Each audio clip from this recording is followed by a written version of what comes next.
Good Shabbos, everybody.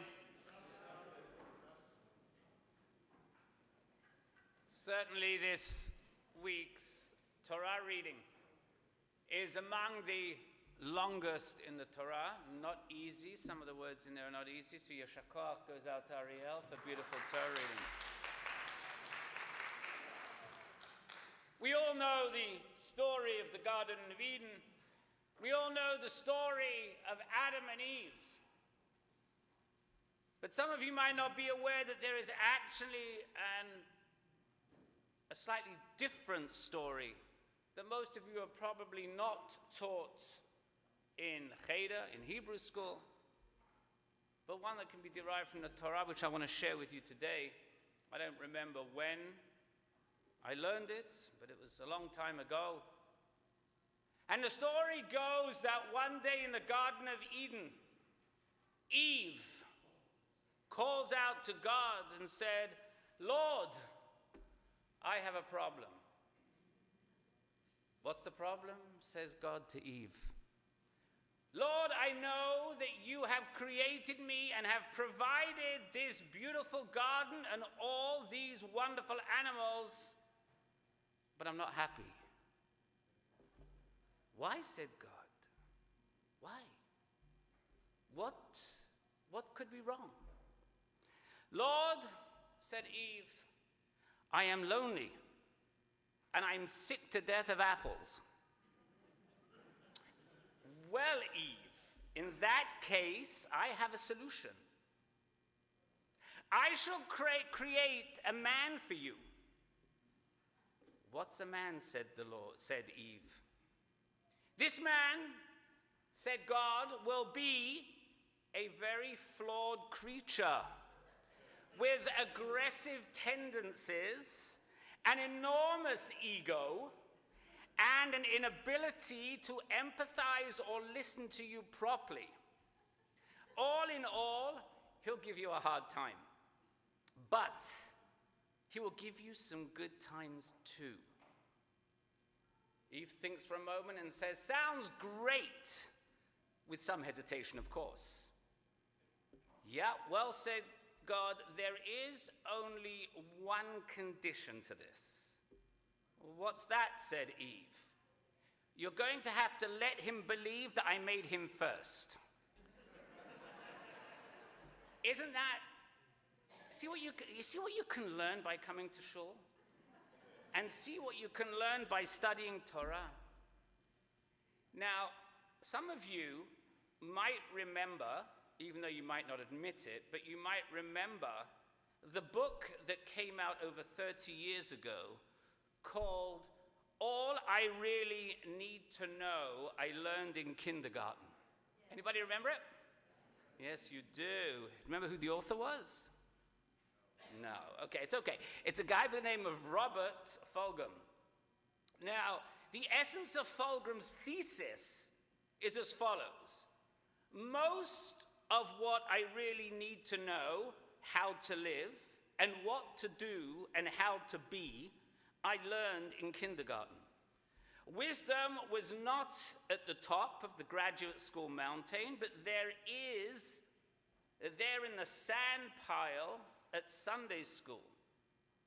These are the things that I learned.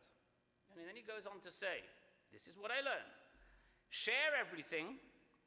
Play fair, don't hit people, put things back where you found them, clean up your own mess, don't take things that aren't yours, say you're sorry when you hurt somebody, wash your hands before you eat, flush, warm cookies and cold milk are good for you, live a balanced life, learn some and drink some, and draw and paint and sing and dance, and play and work every day some.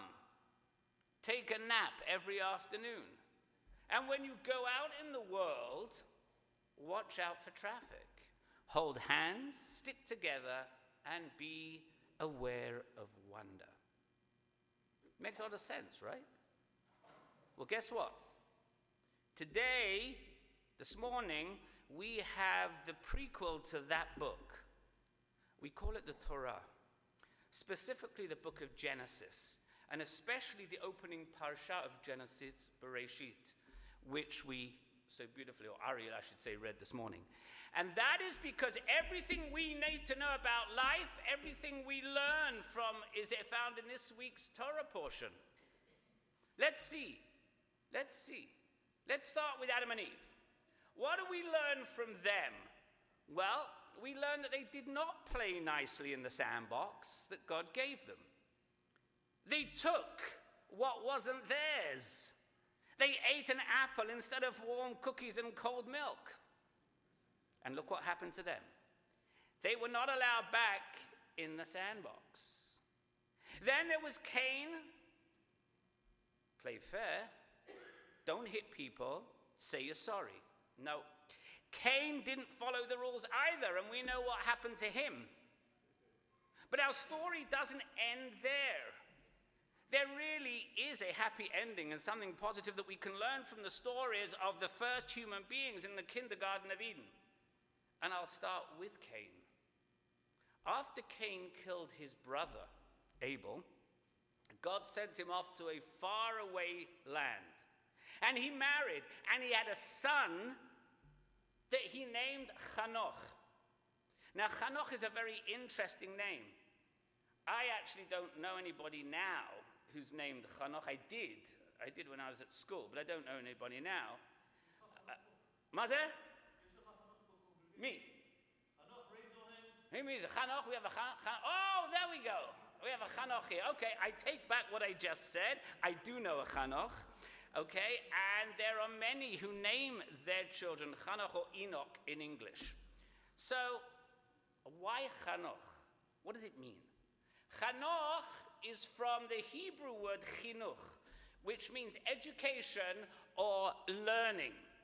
Cain named his son Hanoch because Cain learned from his mistake and repented.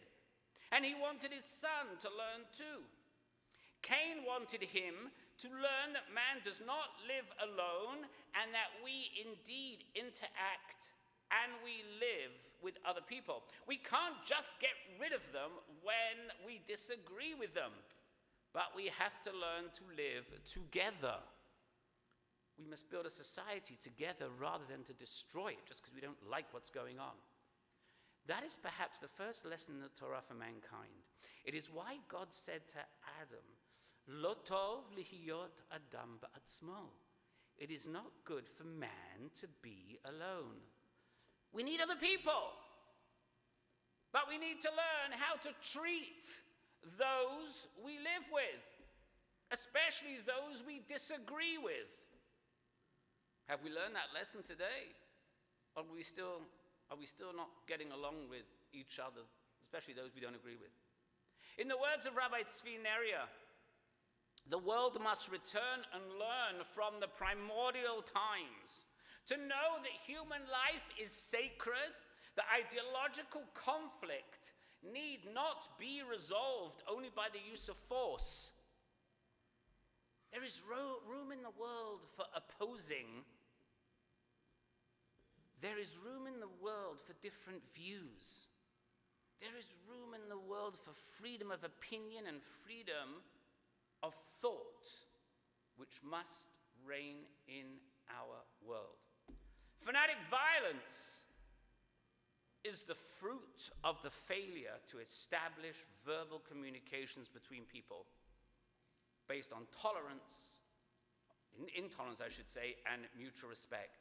The power of free will that is given human beings can help them climb to heights of goodness, charity, and sanctity, or alternatively, to descend to the lowest of the low, the lowest depths of depravity.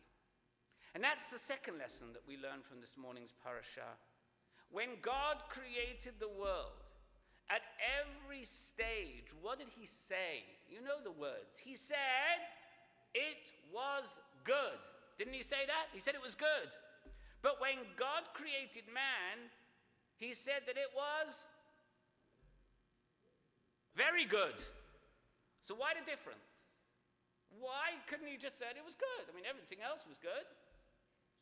And it was to impress upon us that man, us, human beings, not only have the capacity to be good, but we also have the capacity to do good as well. It's not enough to be good. You've got to do good.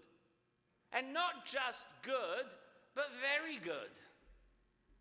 As human beings, we have the responsibility and the obligation to both be and do good.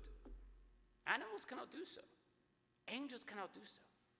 Only human beings can. But again, the question is, have we learned how to do so some 5,783 years later? Perhaps we haven't. But again, the Torah, through these stories, tells us how we can, in fact, do so. How we are to be good, just the way that God wants us to be. And again, the examples come from the paradigm of learning, of Chanoch. Only this is a different type of Chanoch.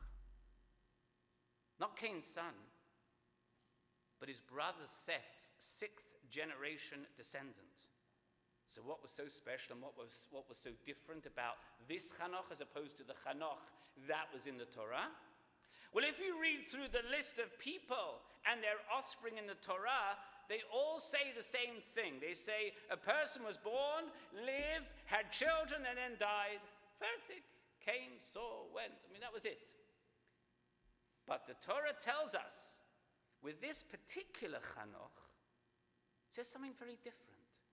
It says he walked with God. He had many children. He lived more years. And then he was no more, for God had taken him. The Torah does not say, and he died, which is the usual description of a person's life in the Torah. Rather, it says that he was not anymore. So the question is, why the change for this Chanoch?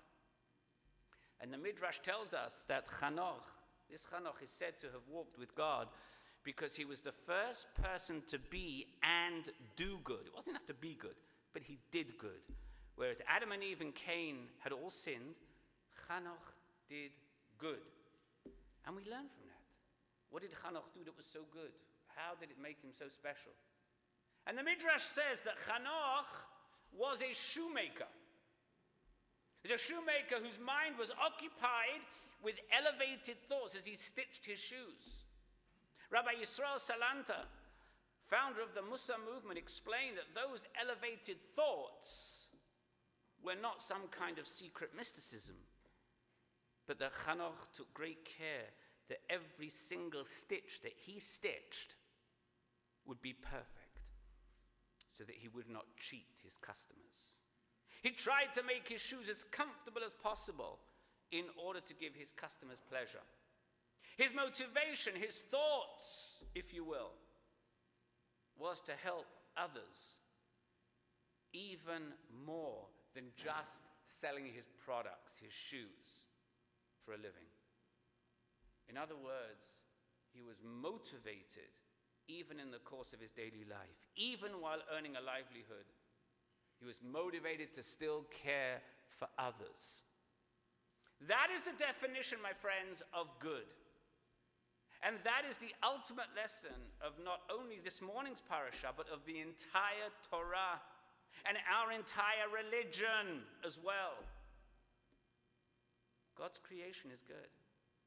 We have to live up to that and keep the world good as well. There's a story told by Rabbi Yitzchak of Vorki, who once praised the hospitality of a certain innkeeper that he would always stay with as he went to and from on his travels. Always treated his guests with great respect. And one of his students complained. He said, "Rabbi, why are you praising this innkeeper? He takes money from everybody who stays at his inn. What's the big deal? Of course he's going to be nice to you because he takes money, you pay him." And the rabbi said, of course he takes money, but does so to give himself a livelihood so that he can continue his commendable conduct. The warmth of his welcome and the thoughtful care that he gives are proof that he feels love for his guests. And you can't buy that. That is sincerity. That's genuineness. It's emotion. It's honest. He likes pleasing people. And if he didn't take money, he wouldn't be able to survive and to continue in his hospitable way doing his charitable works. We don't get paid to be good. We get paid to be able to have the opportunity to do good. And I'll leave you with this story about the definition of good. 3 kids are talking, and one says, "My dad is a doctor, and I get medical care for free." Another one says, "My dad's a lawyer, and I get legal services for free." And the third one said, "My dad's a rabbi, and I get to be good for nothing."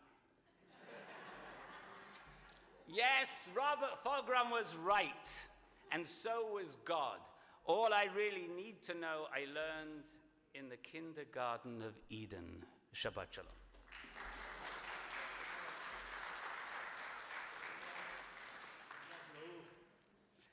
We're going to rise for the Chad